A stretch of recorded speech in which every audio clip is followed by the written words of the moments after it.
Bismillahirrahmanirrahim. Assalamualaikum warahmatullahi wabarakatuh. Alhamdulillah wassalatu wassalamu ala Rasulillah wa ala alihi wa sahbihi wa mawalah wa la haula wa la quwata illa billahi wa ba'du.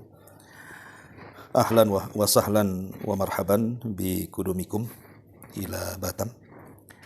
Selamat datang ikhwan-ikhwan dari Singapura yang sudah sampai di Batam. Alhamdulillah pagi ini ada sedikit faedah kajian. Insyaallah kita akan membahas seputar sholatnya. Dan kita akan menjelaskan secara singkat tentang apa syarat-syarat sholat, apa rukun-rukun sholat, apa wajib-wajib sholat, dan apa sunnah-sunnah sholat.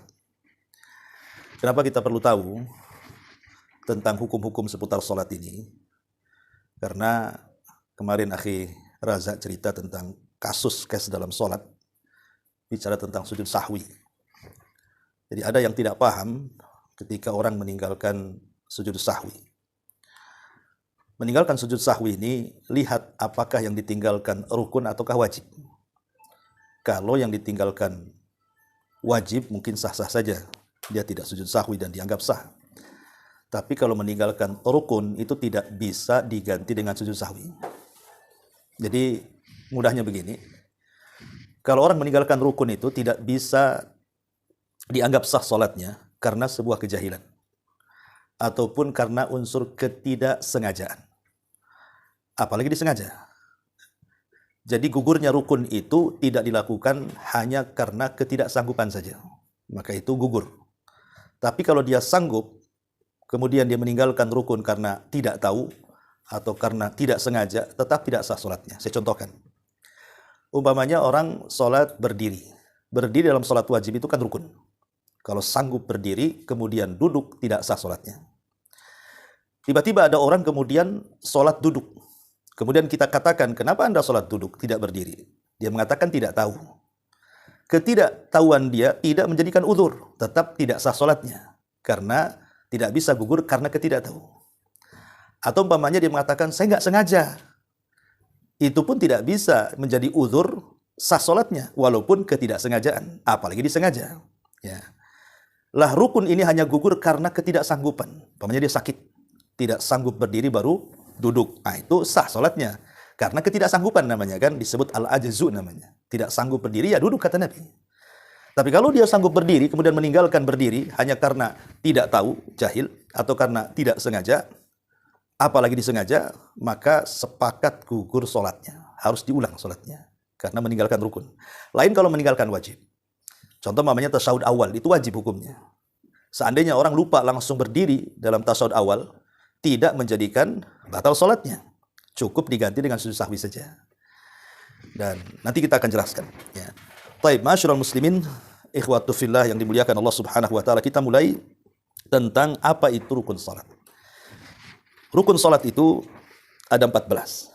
Rukun sholat itu ada 14. Sementara wajib sholat itu ada 7. Nah, kita sebut angkanya dulu, biar senang. Ya.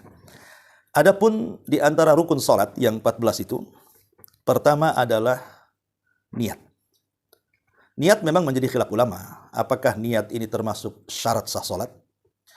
Ataukah dia termasuk rukun sholat? Ada yang memasukkan dia syarat, ada yang memasukkan dia rukun. Apa bedanya rukun dengan syarat? Rukun dengan syarat itu bedanya hanya di dalam sama di luar saja. Kalau syarat di luar, kalau rukun di dalam. Ya, tapi definisinya sama. Bisa membatalkan ibadah. Contoh wudu. Wudu kan di luar sholat tuh. Ya tidak mungkin lagi sholat wudu kan gitu ya. Wudu dulu baru sholat. Berarti posisi wudu di luar sholat. Makanya wudu dimasukkan syarat sah sholat. Karena dia di luar posisinya. Ya. Lain dengan takbiratul ihram. Takbiratul ihram kan sudah memulai sholat tuh. Berarti masuk dalam sholat kan. Berarti dia rukun. Jadi beda rukun dengan syarat itu hanya satunya di luar, satunya di dalam. Gitu saja. Lah niat ini menjadi khilaf ulama memang. Apakah dia termasuk syarat ataukah termasuk rukun? Ada yang mengatakan syarat, ada yang mengatakan rukun. Ini yang pertama. Tapi yang jelas bahwa niat dalam sholat itu tidak perlu dilafadkan. Ya, jadi niat itu amalan hati, ya cukup dalam hati saja. Ini yang pertama, singkat-singkat saja. Yang kedua, takbiratul ihram. Takbiratul ihram itu ucapan takbir. Allahu Akbar. Itu disebut takbiratul ihram. Bukan ngangkat tangan. Jadi, kalau kita takbiratul ihram kan kita angkat tangan nih. Nah, angkat tangan ini bukan takbiratul ihram.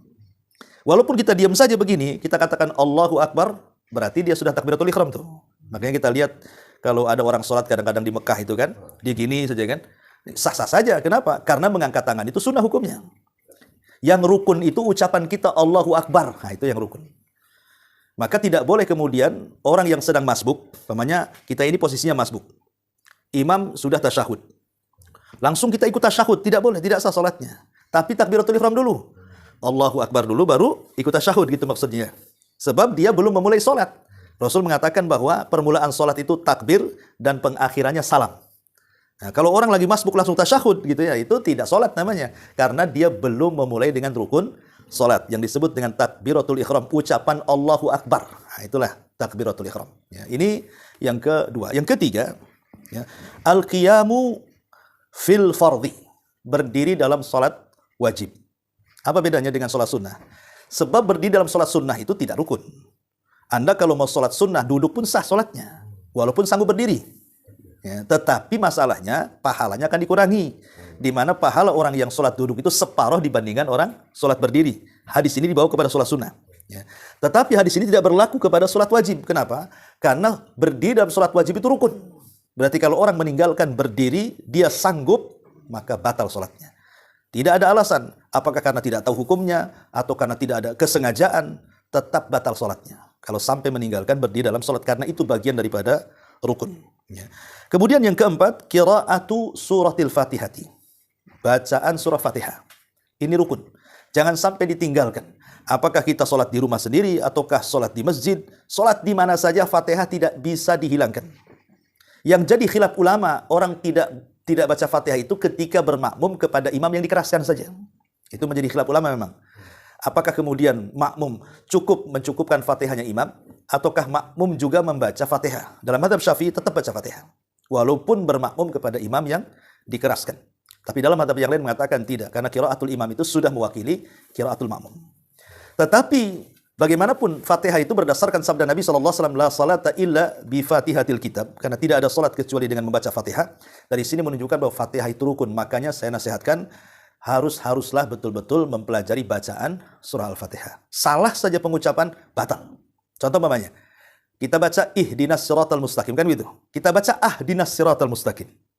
Harusnya di kasroh, kita fathah pula tuh. Harusnya ihdinas siratal, kita katakan ahdinas siratal. Itu kan beda artinya. Kalau ihdina ya Allah berikan hidayah. Kalau ahdina ya Allah berikan hadiah. Kan beda tuh. Yang satu hidayah, yang satu hadiah pula. Ya. Jadi kalau bacaan Fatihahnya sampai salah, batal sholatnya. Karena kita bicara rukun. Lain kalau kita baca surat, salah. Nggak batal sholatnya, karena surat itu dibaca sunnah saja hukumnya.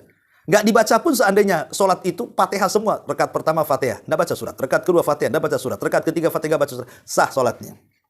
Kenapa? Karena dia tidak meninggalkan rukun. Kalau meninggalkan sunnah sah-sah saja. Cuman pahalanya kurang gitu saja. Ya, ini juga yang harus dipahami yang nomor 4. Yang nomor 5 ruku. Ya.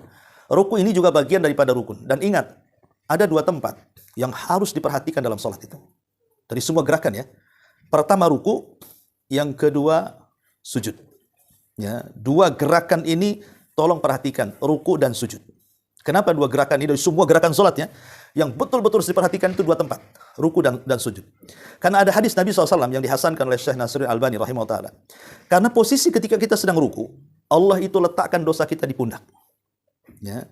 Dan ketika kita posisi sujud, Allah letakkan dosa kita di kepala. Jadi ketika kita posisi ruku, disitulah berguguran dosa kita saat sholat. Dan ketika kita sujud juga berguguran dosa kita.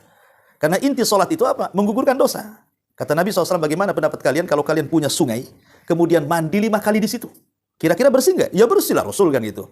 Begitulah sholat 5 waktu, kalau kita lakukan maka bersih dosa kalian. Kapan bersihnya dosa ketika sholat itu? Ketika posisi ruku dan ketika posisi sujud. Disitulah dosa kita ini, rontok bahasanya, berjatuhan dari badan kita. Makanya kenapa Nabi SAW itu memperpanjang ruku dan sujudnya. Bahkan kalau dalam sholat tarawih itu dijelaskan oleh Aisyah radhiyallahu anha, rukunya panjangnya sama dengan berdirinya, dan sujudnya panjangnya sama dengan rukunya. Karena memang posisi disitulah dosa-dosa kita diampuni itu. Maka kenapa Nabi SAW sampai mengatakan, ada orang yang sholat 60 tahun tapi tidak pernah diangkat ke langit kan? Kemudian ditanya, kok bisa orang sholat 60 tahun tapi tidak pernah diangkat-angkat ke langit? Kemudian Rasul mengatakan, karena dia menyempurnakan ruku tapi tidak menyempurnakan sujud, atau dia menyempurnakan sujud tapi tidak menyempurnakan ruku. Artinya dua-duanya harus sempurna. Jadi ketika ruku terus betul-betul lurus. Yang kalau kita taruh wadah sesuatu di sini itu, dia tidak akan jatuh saking lurusnya. Begitu juga dalam posisi sujud. Maka lamakanlah dalam dua posisi ini. Lah, ruku itu bagian daripada rukun, tidak boleh ditinggalkan. Nah, ini yang kelima. Kemudian yang keenam, al-qiyam minar ruku. Berdiri setelah ruku. Ya, jadi kalau habis ruku kan berdiri. Bahasanya apa? I'tidal namanya. Berdiri itu. Ada orang yang habis ruku berdiri sebentar langsung sujud kan? Ini tidak bisa. Ya, dia harus lurus betul-betul. Kalau dia masih membungkuk, tiba-tiba langsung sujud, tidak sah salatnya. Kenapa? Dia meninggalkan rukun. Apa itu berdiri setelah ruku? Jadi habis ruku berdiri dia harus. Tegak lurus dulu, kasih waktu, nafas kan itu ya. Kasih jeda dulu, baru kemudian sujud. Karena itu bagian daripada rukun. Ya, ini yang ke-6. Yang ke-7 sujud. Nah, ini saya katakan tadi sujud bagian daripada rukun. Tetapi yang ingin saya jelaskan sujud ini. Sujud ini tidak sah kalau tidak menempel 7 anggota sujud. Ya, ingat ya, 7 anggota sujud itu 2 telapak kaki, 2 lutut, 2 tangan, kemudian dahi dan hidung. Ya. Ini kalau tidak nempel di bumi ketika sujud tidak sah salatnya. Jadi harus betul-betul nempel ininya, ujung-ujung jarinya, lututnya, tangannya, dahi dan hidung. Kapan itu ketika dikatakan sah? Ketika memulai mengucapkan subhana rabbiyal a'la. Jadi ketika kita mulai subhana rabbiyal a'la, di situ tancapkan semuanya. 2 ujung kaki, 2 lutut, 2 tangan, dan 2 dahi. Tapi kalau kita sudah membaca subhana rabbiyal a'la, walaupun bawahnya kakinya agak ngangkat, ya kan? Itu sah sujudnya, kata ulama. Yang jelas, dimulainya menancapkan 7 anggota sujud itu ketika mulai mengucapkan subhana rabbiyal a'la. Bisa dipahami ya? Ya. 3 kali paling sedikit, gitu ya. Lebih juga nggak apa-apa. Kemudian yang jadi khilaf para ulama adalah biasanya ketika sujud itu, oke lah mungkin 2 telapak tangan bisa rapat, bisa ke bumi, 2 lutut bisa ke bumi, 2 tangan bisa ke bumi. Kadang-kadang hidung. Ya mungkin agak terlalu begini, hidungnya tidak nancap gitu ya. Ini jadi khilaf ulama. Apakah ketika hanya cukup dahinya saja, hidungnya tidak menempel, itu dianggap sah sujudnya, berarti dianggap juga sah solatnya, ataukah tidak? Ini menjadi khilaf ulama. Ada yang mengatakan bahwa hidung dan dahi itu satu paket. Tapi ada juga yang mengatakan tidak, yang penting dahinya. Kalaupun hidungnya seandainya tidak menempel pun sah-sah saja. Nah, tapi ini ranah khilaf ulama. Tapi yang jelas kalau bisa sih kita sempurnakanlah dahi dengan hidung itu betul-betul menancap ketika membaca subhana rabbiyal a'la. Ya, ini yang keberapa tuh? Yang ke-7. Kemudian yang ke-8 al-julus baina sajdataini. Duduk di antara 2 sujud. Duduk di antara 2 sujud. Itu juga rukun tuh. Nah, berarti ketika habis sujud kemudian duduk, disitulah pentingnya kita berdoa. Kan di situ doa minta ampun kan, Rabbighfirli. Paling pendek, kemudian baca 3 kali, kemudian sujud lagi. Ini yang ke-8. Yang ke-9, ini yang paling penting. Tuma'ninah fi al-jami. Tuma'ninah dalam semua gerakan sholat. Ini rukun. Karena kita lihat, mungkin Anda pernah melihat satu YouTube di Indonesia itu, sholat taraweh tercepat di dunia kan. Ya, 5 menit dengan 23 rakaat. Nah, Toto dolin, nggak tahu juga kapan itu, alhamdulillahnya kan. Toto dolinnya aja yang keras ya. Nah, kemudian baru ruku, udah Allahu Akbar, Allahu Akbar. Itu kalau orang tua yang salat kayak gitu, itu pulang sakit pinggang tuh. Ya. Nah, tapi kalau anak muda ya sakit pinggang juga lah kalau kecepatan kan itu. Padahal tuma'ninah dalam salat itu rukun. Ya. Artinya tidak sah salatnya kayak gitu tuh. Sebab bagaimana apa sih manut tuma'ninah? Tuma'ninah itu sampai seluruh persendian kembali ke tempatnya masing-masing. Ya, jadi kalau umpamanya berdiri ya sampai betul-betul tegak. Nah, itu namanya tumakninah gitu ya. Ketika ruku sampai betul-betul lurus. Ya, itu tumakninah artinya. Artinya tumakninah ini identik dengan ketenangan dalam sholat. Tenang, sempurna, itulah tumakninah. Dan itu bagian daripada rukun sholat. Kemudian juga yang ke-10 al-julus litasyahudil akhir. Duduk untuk tasyahud akhir. Ini juga bagian daripada rukun sholat.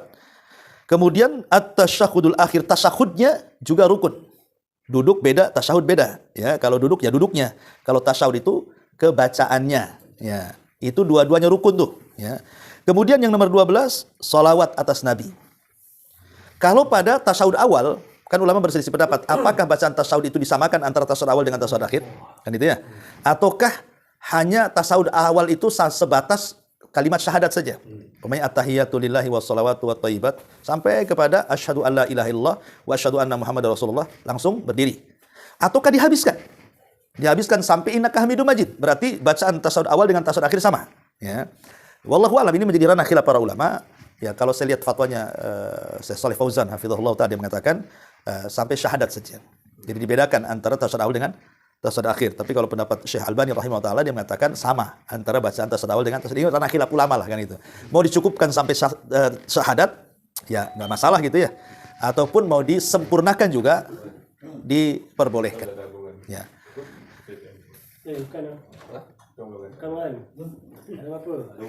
Oh, oke. Lanjut.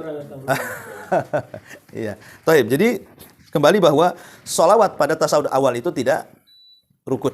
Yang rukun itu sholawat pada tasawuf akhir. Jadi tasawuf akhir ini bacaannya harus lengkap tuh.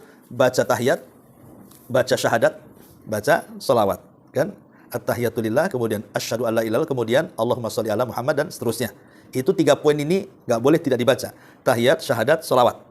Adapun meminta perlindungan dari 4 perkara ini sunnah hukumnya, nanti kita jelaskan. Ya, itu yang paling rukun dalam bacaan tasahud akhir. Ini yang ke-12. Yang ke-13 at-taslim, salam. Salam itu artinya dengan mengucapkan assalamualaikum warahmatullahi. Ya, ini ucapan assalamualaikum warahmatullahi itu namanya salam. Adapun tengok-tengok ini hukumnya sunnah. Jadi walaupun tidak tengok-tengok tidak masalah. Ya, tapi kan sayang nggak diamalkan kan. Ya, jadi tetap kalimat assalamualaikum warahmatullahnya itu yang penting.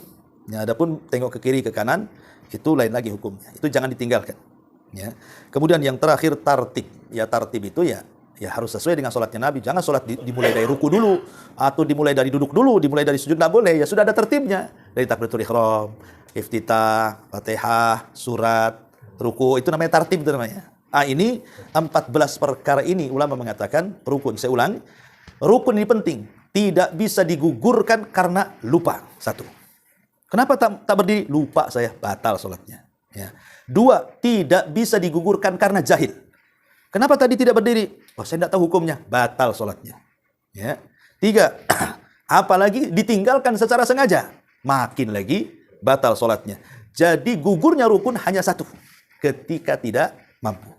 Ya, ketika tidak mampu sakit, tidak mampu berdiri, ya sudah. Duduk, nggak mampu duduk, berbaring. Nggak mampu berbaring, kuburkan saja dan mati. Ya. Ini yang pertama. Yang kedua, ini bicara rukun sholat. Kita masuk pada wajib sholat. Ya. Wajib ini, dia tidak membatalkan sholat kalau ditinggalkan. Tetapi membatalkan sholat kalau ditinggalkan dengan sengaja. Ingat ya. Jadi wajib ini baru dikatakan batal kalau ditinggalkan karena sengaja. Tapi kalau ditinggalkan karena unsur ketidaksengajaan, entah lupa, ya, maka ini tidak membatalkan sholat. Tetapi dia boleh ditutup atau disempurnakan dengan sujud sahwi. Ingat ya, yang menyempurnakan sholat itu 3. Yang menyempurnakan sholat. Setiap sholat kita ini pasti ada kekurangan. Tidak ada satupun manusia yang sempurna sholatnya 100%. Pasti ada kekurangan. Entah melamun, entah kurang tumaknina, entah banyak pikiran gitu kan. Mestilah dalam sholat itu, entah gerakan, entah bacaan. Tidak ada orang sholat sempurna. Pasti ada kekurangan.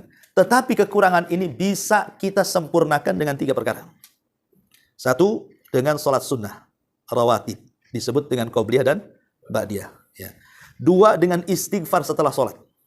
Ada wirid istighfar setelah sholat. Pokoknya kalau udah assalamualaikum warahmatullahi, assalamualaikum, langsung astagfirullah, astagfirullah, astagfirullah.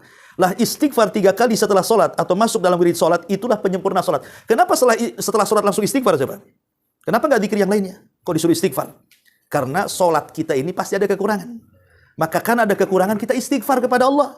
Nah, jangan minimalnya, kalaupun kita sedang tergesa-gesa, jangan tinggalkan istighfar setelah sholat.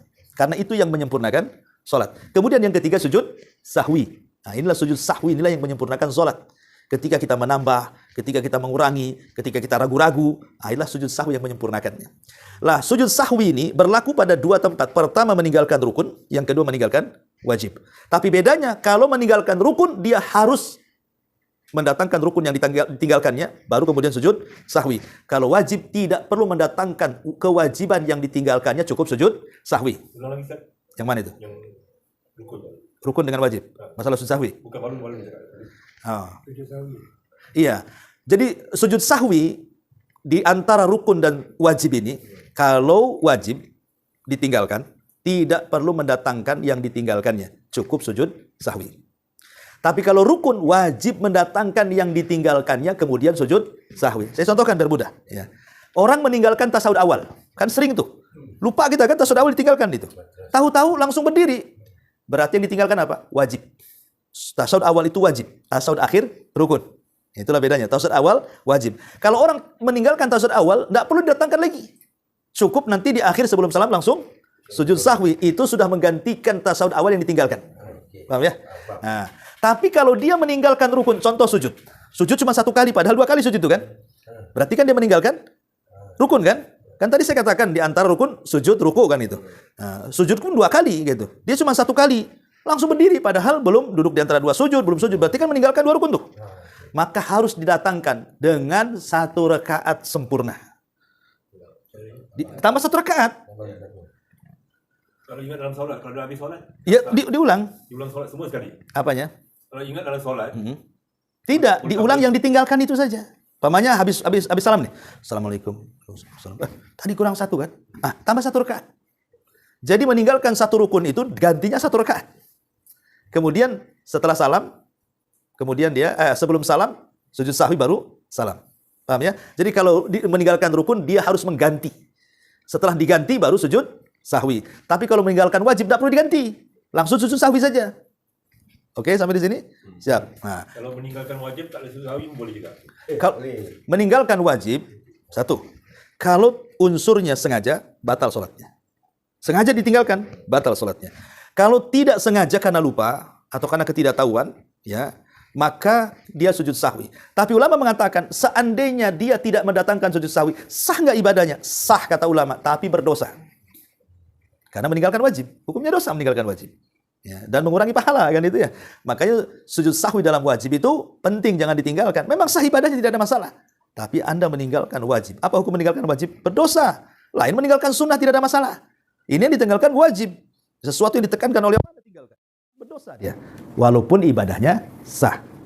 Oke? Lanjut. Sekarang apa wajib sholat itu? Ya, pertama, takbiratul intiqal. Takbir, ucapan Allahu Akbar pada setiap gerakan. Kan kalau kita ruku, Allahu Akbar. Sami Allahu liman hamidah. Ketika sujud, Allahu Akbar. Ucapan Allahu Akbarnya itu loh. Ya, kan ucapan Allahu Akbar kan cuma 2. Pertama, ketika takbiratul ihram, itu rukun. Yang kedua, Allahu Akbar pada setiap gerakan berpindah satu ke gerakan yang lainnya. Mesti kita baca Allahu Akbar kan? Lah, takbiratul ihram, kalimat Allahu Akbar di takbiratul ihram, rukun. Setelah itu, takbir-takbir sampai selesai sholat, wajib. Paham? Nah, ini yang pertama. Yang kedua, tasmi. Ucapan sami Allahu liman hamidah. Rukunya rukun. Tapi ucapannya sami Allahu liman hamidah wajib. Jadi kalau orang meninggalkan sami Allahu liman hamidah langsung pemilih ruku langsung berdiri nih. Lupa tidak mengucapkan sami Allahu liman hamidah langsung berdiri, sujud sahwi. Kenapa? Karena meninggalkan wajib. Nah gitu ya. Ini yang kedua. Yang ketiga, at-tahmid. Ucapan Rabbana walakal ham setelah bangkit dari ruku. Tetapi ada yang mengatakan ini wajib bagi imam, wajib bagi makmum, dan wajib bagi orang yang sholat sendiri. Wajib bagi imam, wajib bagi makmum, dan wajib bagi orang yang sholat sendiri. Ucapan Rabbana walakal ham. Kemudian juga yang keempat, at-tasbih bir ruku. Subhana rabbiyal azim.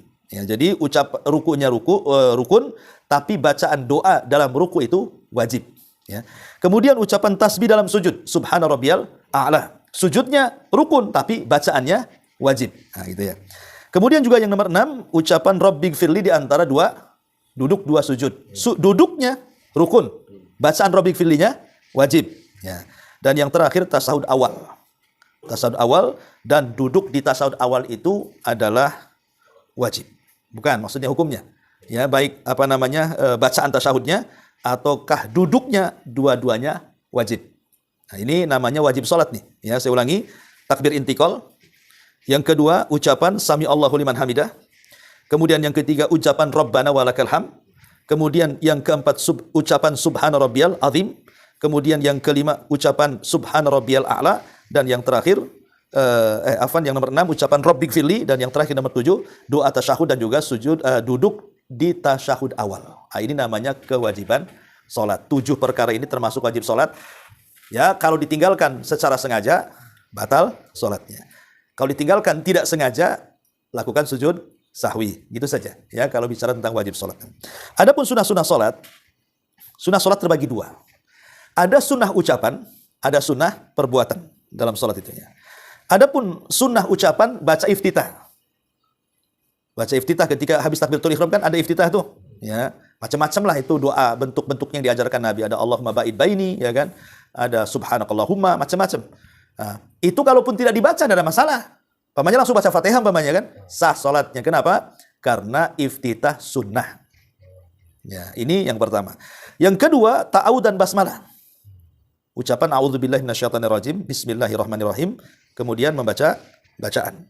Nah, ini ucapan a'udzubillahi minasyaitonirrajim di permulaan salat, kemudian basmalah, itu sunnah. Walaupun tidak dibaca tidak ada masalah. Ya, tetapi sebaiknya jangan ditinggalkan walaupun sunnah. Ini yang kedua. Yang ketiga, ucapan amin. Pemain imam mengatakan ghairil maghdubi alaihim waladhdallin. Kita diam saja. Sah salatnya. Cuman rugi kan? Karena amin itulah kalimat yang membuat orang Yahudi sakit hati. Dan kalimat amin ini kalau bertepatan dengan aminnya malaikat, dosa-dosa kita diampuni. Kan gitu ya. Nah, ucapan amin termasuk sunnah. Kemudian yang keempat, baca surat setelah Fatihah. Kalaupun tidak baca surat tidak ada masalah. Yang penting Fatihahnya jangan ditinggalkan. Ya, umpamanya saya nggak hafal satu surat pun nggak ada hukumnya. Itu sunnah saja. Kalaupun ditinggalkan tetap sah sholatnya. Tapi sebaiknya dibaca. Kemudian juga yang nomor 5, al-jahru bil qira'ah fi subhi wal awwalina minal maghribi wal isya wal jum'ati wal idaini wal istisqa wal kusyuf wal ikhfati fi ghairiha. Mengeraskan suara itu sunnah saja. Mengeraskan suara, umpamanya kita sholat maghrib, ya kita baca aja. Sah sholatnya, nggak masalah. Kalau mau dikeraskan pun ada masalah. Pada sholat-sholat yang dikeraskan maksudnya. Seperti maghrib, isya, subuh kan dikeraskan. Tapi kalau kita tidak mau dikeraskan sholat sendirian, was-was gitu aja dengar sendiri kan. Sah sholatnya. Kenapa? Karena mengeraskan hukumnya sunnah. Nah gitu. Kemudian juga yang nomor 6, ucapan Rabbana walakal hamdan katsiran thayyiban mubarakan fi. Itu tambahan. Kan ada umpamanya habis ruku kan, sami Allahu liman hamidah. Rabbana walakal ini wajib.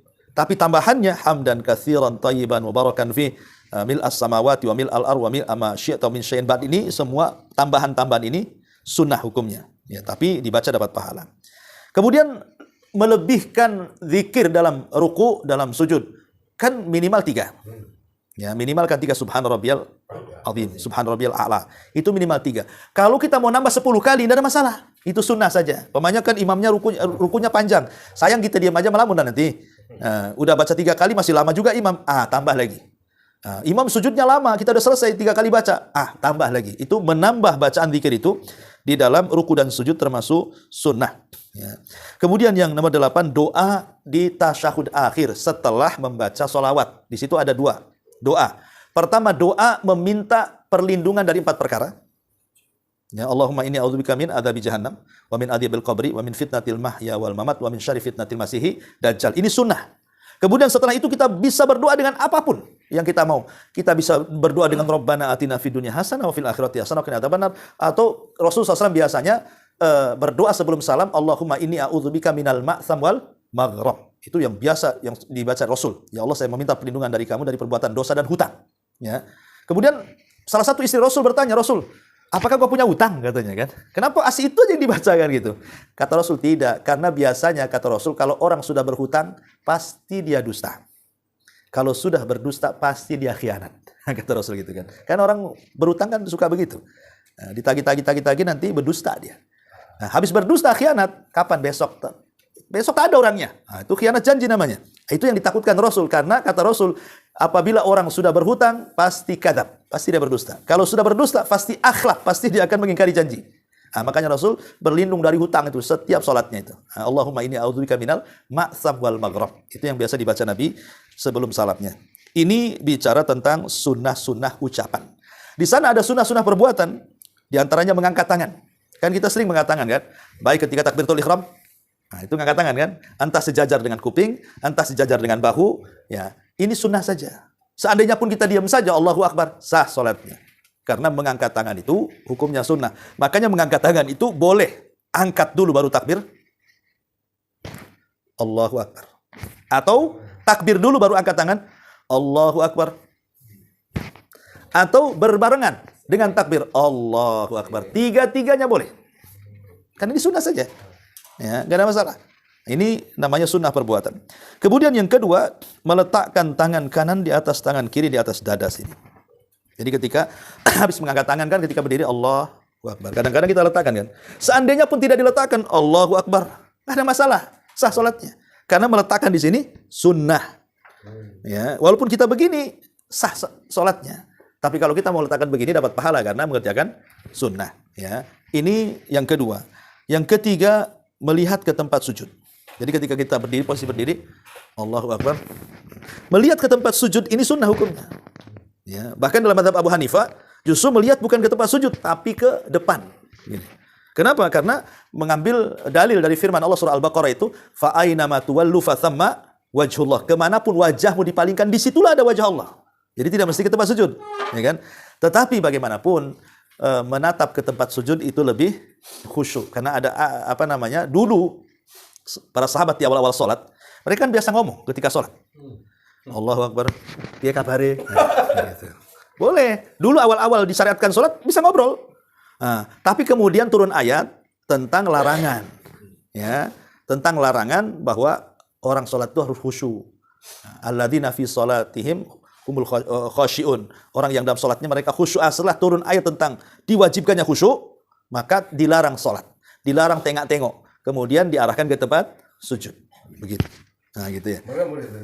Merem. Tak boleh lah merem. Sakit kepala ya. Makruh. Ya, sebenarnya mengatakan makruh. Karena Rasul tidak pernah sholat merem. Nanti ada ular tak tahu. Ada kalajengking tak tahu nanti. Mantuk itu antum itu bukan ini. Ketiduran.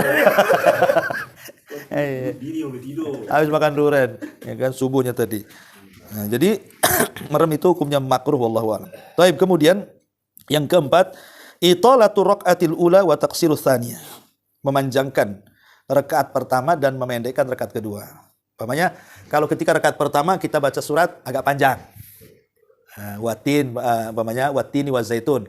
Rakaat yang keduanya kulhu. Kan lebih pendek lagi. Jangan yang pertama pendek, yang kedua pula panjang. Itu menjadi sunnah namanya. Ya, jadi dengan memanjangkan rakaat yang pertama lam yakunil kita baca. Rakaat kedua inna a'taina. Gitu maksudnya. Ya, jadi memanjangkan rakaat pertama dan memendekkan rakaat yang kedua itu sunnah. Ya. Kemudian juga termasuk yang kelima adalah qabdu raqabataihi biyadaihi mufarrijatai al-asabi fir ruku'i wa madd dhahri.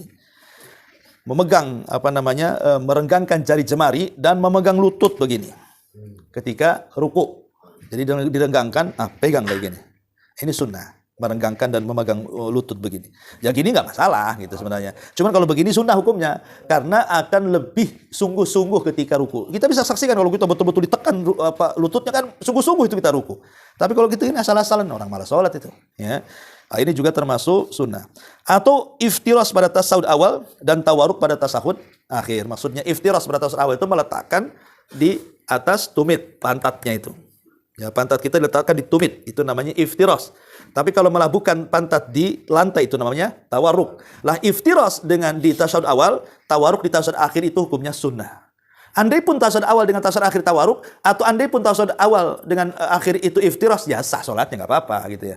Tapi kalau kita mau menggunakan dua cara dalam sholat yang dua tasyahud, kan ada sholat yang satu tasyahud saja. Ya, kita kan berbicara sholat yang memiliki dua tasyahud maksudnya. Maka iftiras di tasyahud awal, tawaruk di tasyahud tsani yang kedua. Nah, gitu. Tapi kalau yang punya tasyahud awal, nah ini khilaf ulama. Mazhab Ahmad dan Syafi'i kalau tidak salah, maka cukup iftiras saja. Tapi madhab Syafi'i tawaruk sama dengan tasawuf akhir. Ini itu masalah khilaf lah. Kemudian juga yang yang ke-7, wad'ul yadaini ala fakhidaini fit tasyahud. Meletakkan dua tangan di paha begini ketika tasyahud, ini sunnah saja hukumnya. Ya. Ya, seandainya pun enggak begini, ya enggak masalah kan itu. Atau begini ya enggak apa-apa. Tapi kalau kita taruh di sini sunnah hukumnya gitu ya.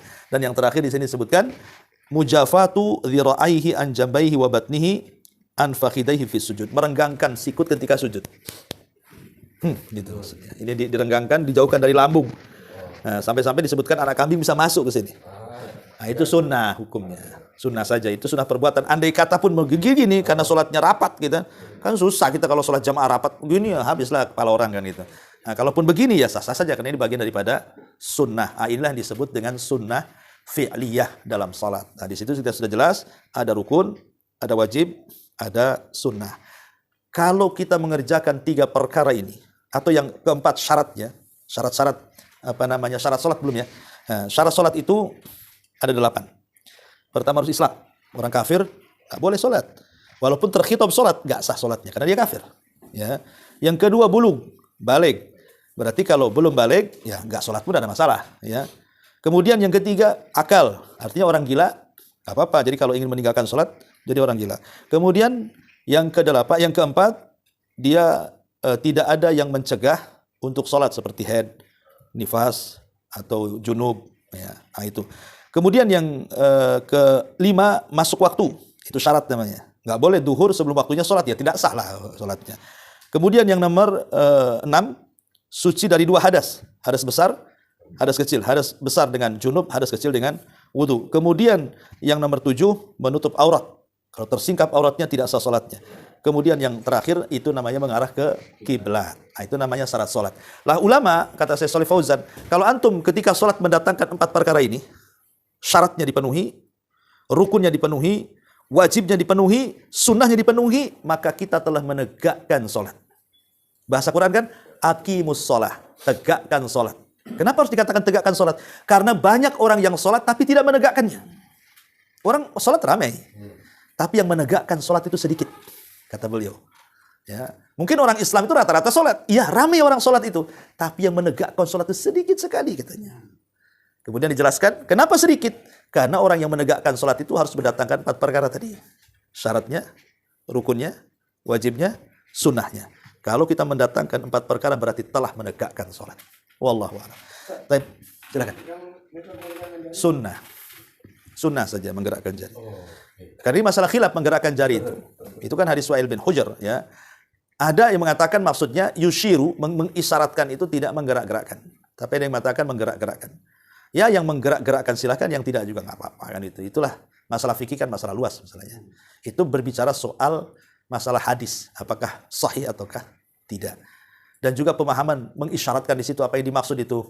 Yuharrik, menggerakkan itu maksudnya menggoyang-goyang ataukah menggerakkan maksudnya cukup begini saja. Nah, itu kan ulama panjang lebar lah masalah itu, masalah fikih ya. Wallahu a'lam. Kalau sujud tangan tak boleh sejajar dengan siku ya. Harus dengan anjing. Iya. Itu dilarang, ada larangan tidak boleh duduk seperti seekor anjing. Ya, makanya anjing duduk itu kan sejajar ya, berarti harus diangkat sikut. Tapi seandainya begitu sholatnya sah nggak? Seandainya loh, kira-kira sah nggak? Saya tanya, karena udah jelaskan tadi ruku, sujud kan, sah nggak tuh tadi? Kalau seandainya umpamanya betul-betul ini ke tembok, sah saja karena menjauh ini dari lambung sunnah. Nah. Tapi kalau udah rapat-rapat gimana? Ya makanya itu kan sunnah saja. Setiap rukun yang tinggalkan harus tambah 1 rakaat. Iya. Wajib tambah 1 rakaat. Wajib tambah 1 rakaat. Apapun Datangkan, ya apapun rukunnya. Habis itu lakukan sujud sahwi. Ya, Salam. Ya. langsung salam. Itu poinnya di situ. Harus datangkan. Kalau jemaah, kalau imam degil juga macam mana? Besok ganti ya. Kita mufarakah atau kita naik 1 rakaat? Ya kita mufarakah, senap 1 rakaat kalau kita tahu. Dan imamnya degil. Jangan ikut degilnya imam lah kalau meninggalkan rukun. Macam tahu imam dia? Ulama tak pun juga. Saya ada 2 soalan. Oke. Tentang meninggalkan wajib. Misalnya tahiyat awal ya. Tasyahud awal ya. Bagi salat yang 4 rakaat, kata orang tu terlupa ya. Tapi dia buat tasyahud awalnya di rakaat ketiga, boleh tak? Kerana saya ingat tadi yang ketiga dia buat. Jadi tetap 2 tasyahud lah, tapi 3 dan 4, rakaat 3 dan 4. Oke. Boleh ya? Nggak bisa karena tidak ada kewajiban mendatangkan. Oh. Kalau meninggalkan wajib ya. Kalau meninggalkan rukun yang ada kewajiban mendatangkan. Ya, karena kalau seandainya mendatangkan berarti menambah. Bagaimana cara mendatangkannya sulit. Nah, kalau mamanya mendatangkannya dengan mulai berdiri berarti nambah berdirinya nanti.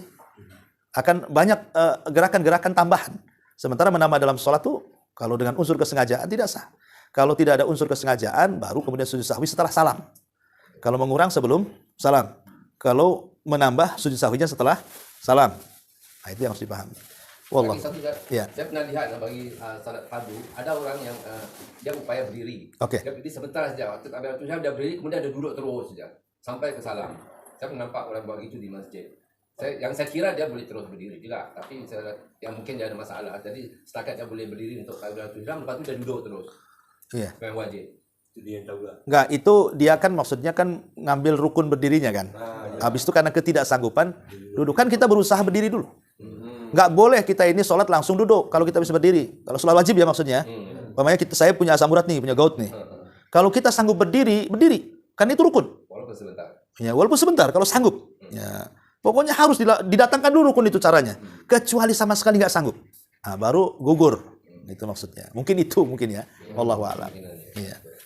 Tapi kalau sholat sunnah tak payah langsung duduk aja nggak apa-apa. Kalau sholat sunnah taraweh punya asam urat, nah, ambillah ini kursi. Langsung sah-sah saja walaupun bisa berdiri ya. Cuman pahalanya dikurangi gitu saja. Itu. Oke. Ini nanti belum. Tadi Fatihah tadi Oke. wajib. Baca Fatihah rukun. Okey. Oke. Tadi salah barisnya. Kan? Gimana? Salah barisnya Ya, patutlah. yang bawah dibaca atas tu. Kan? Oh, ihdina sama ahdina tadi. Okey. Heeh. Kemudian kalau salah panjang pendeknya, Ya sama. Kalau salah panjang pendeknya itu kalau dia merubah makna, ya bisa tidak sah sholatnya kalau sampai merubah makna ya. Ya karena memanjangkan terkadang beda makna. Contohnya Allahu Akbar masih tak boleh. dengan Allahu Akbar itu beda. Kalau kita panjangkan alifnya, nanti maknanya begini. Apakah Allah Maha Besar? Masa jadi pertanyaan jadinya. Ya kalau seandainya alifnya dipanjangkan Allahu Akbar, itu artinya alif itu jadi istifham. Tapi kalau Allahu Akbar, Allah Maha Besar. Kalau Allahu Akbar, apakah Allah Maha Besar? Jadi beda kan? Nah itu makanya pentingnya minimal kalau ingin belajar tajwid, tahsin apa itu, perbaiki di Fatihah itu. Kalau dalam baca surat namanya salah bacaannya atau panjangnya atau pendeknya keliru, sah-sah saja kan itu hukumnya sunnah ya. Tapi kalau di Fatihah saya sarankan belajarlah bacaan Fatihah yang benar, itu aja. Oke. Siap. Ini satu Ustaz. Iya. Surah apa perlu berurutan? Yang awal di awal, yang kemudian di kemudian. Enggak harus. Yang jelas jangan sampai memutus di makna yang belum sempurna. Contoh, fawailul lil musallin, Allahu Akbar. Tak boleh. Nanti yang tak salah senang tuh. Celaka bagi orang yang sholat, Allahu Akbar. Kata orang yang tak sholat, Alhamdulillah. Tak boleh itu. Jangan sampai memutus yang maknanya tidak sempurna. Jadi sempurnakan. Fawailul lil musallin, alladzina hum an sholatihim sahun, alladzina hum yura'un. Ah, boleh baru ruku. Kan sempurna jadi kan maknanya. Ini kalau nggak sempurna maknanya langsung ruku. Nah, ini nggak boleh. Harus disempurnakan maknanya. Itulah pentingnya belajar Quran juga kan. Satu lagi. Oke. Kita cakap pasal Al-Fatihah ni ya. Jadi bagi mazhab Syafi'i kan baik solat jahar ya. Jadi wajib ya. Rukun. Rukun ya. Jadi bagi sebagai makmum kan sedang imam baca dia terpaksa diam dulu kan. Kemudian dia baru baca. Tapi Ustaz sebut tadi kalau baca Al-Fatihah sebaiknya bacanya sempurna kan. Jadi bacaan sempurna masa yang diberi itu mungkin pertama pendek. Lepas tu imamnya sudah baca surah. Yeah. Pertama. Jadi tak sempat orang nak baca sempurna. Nombor satu. Yang kedua, sedang kita baca imam pun baca surah. Kan bacaan Ya, oke. tangan gitu. Jadi Yeah. dua perkara ni. Ustaz. Enggak, kalau dalam mazhab Syafi'i, kalau mazhab yang lain, kalau imam dijaharkan sih kita diam saja. Tapi dalam mazhab Syafi'i yang Anda baca itu, bacaan Fatihahnya setelah bacaan Fatihah imam. Di situ ada saktah namanya. Diam sesaat sebelum membaca surat. Dalam mazhab Syafi'i itu ada saktah. Umpamanya imam membaca ghairil maghdubi alaihim waladdallin. Imam berhenti dulu sebentar biasanya, enggak langsung ke surat. Itulah mazhab Syafi'i. Lah, kenapa memberikan kesempatan makmum baca Fatihah? Ataupun kalau tidak ada saktah, maka makmum baca Fatihah ketika imam baca surat karena dia sedang membaca yang sunnah. Nah, kita yang rukun gantian. Nah, setelah itu kita mendengarkan.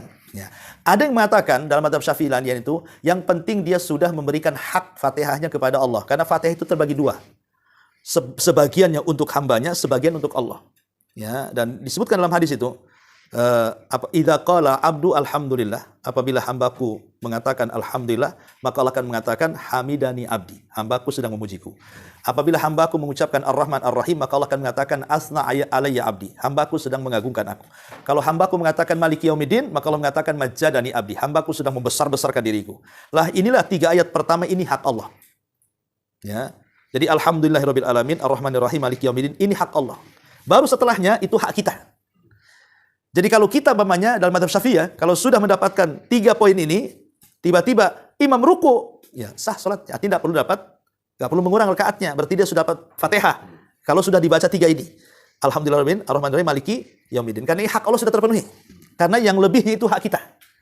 Ya, ihdinas siratal mustaqim siratal ladzina, itu kan hak kita semuanya itu. Balik ke kita semuanya. Tapi kalau yang pertama, kedua, ketiga, dan alhamdulillah sampai maliki yaumiddin itu hak Allah semuanya.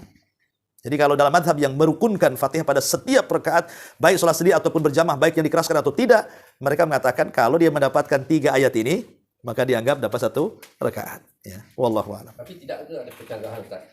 Sedang imam baca surah, makmum baca Fatihah, kan ada Iya, ada ayat yang mengatakan idza quri'a alaikumul Qur'an fa idza quri'a alaikum, ya, apabila dibacakan kepada kalian gitu kan, Quran, fa'angsitu kan, suruh diam kan. Kalimat diam dalam ayat itu maksudnya diam ketika kita mendengar imam membaca rukun sholat. Ya. Dalam mazhab Syafi'i begitu, ya. Maksud suruh diam itu kan imam sedang membaca rukun. Gantian, kalau dia sudah selesai baru kita gitu maksudnya. Kenapa? Karena imam itu kan diikuti dia dulu baru kita gitu. Tapi kalau imam membaca surat itu kan baca surat yang sunnah. Maka diam pun tidak masalah, kata mazhab Syafi'i. Kalau di luar salat, kalian membaca Quran, saya harus diam atau sama-sama baca? Apanya? Di luar sholat ya? Nah, itu suka-suka lah di luar sholat. Boleh tak boleh, Ustaz? Tidak, mendengarkan Quran itu sunnah. Bukan kalaupun ada orang ngaji di samping kita nggak dengar pun tidak ada masalah. Apa masalahnya? Nah, tapi kalau mendengarkan ya, kalau kita ada niat ingin mendengarkan dapat pahala. Tapi kalau tidak ada niat mendengarkan, walaupun mendengar ya nggak dapat apa-apa. Kan harus ada niat. Jadi yang terbaik dalam sholat itu harus baca Fatihah ataupun yang terbaik? Ya itu kembali yang terbaik yang ikut dalil ya. Sholat bersama imam. Ya, maksudnya begini, itu kembali kepada keyakinan kita. Saya lebih cenderung kepada pendapat ini karena kuat dalilnya, umpamanya kan. Saya cenderung kepada pendapat yang lain karena kuat dalilnya. Harus begitu dalam ibadah itu. Karena Rob yang kita sembah itu adalah Rob yang yakin, dan sembahlah dengan keyakinan juga. Dan yakin akan muncul dengan ilmu. Ya belajarlah. Kalau nggak belajar bingung nanti. Ya, wallahu a'lam. Ya, Pak Sukiman, oke? Oke, sarapan. Subhanallah bihamdika, asyhadu an la ilaha illa anta astaghfiruka wa atubu ilaik. Allahu ta'ala alam. Assalamualaikum warahmatullahi wabarakatuh.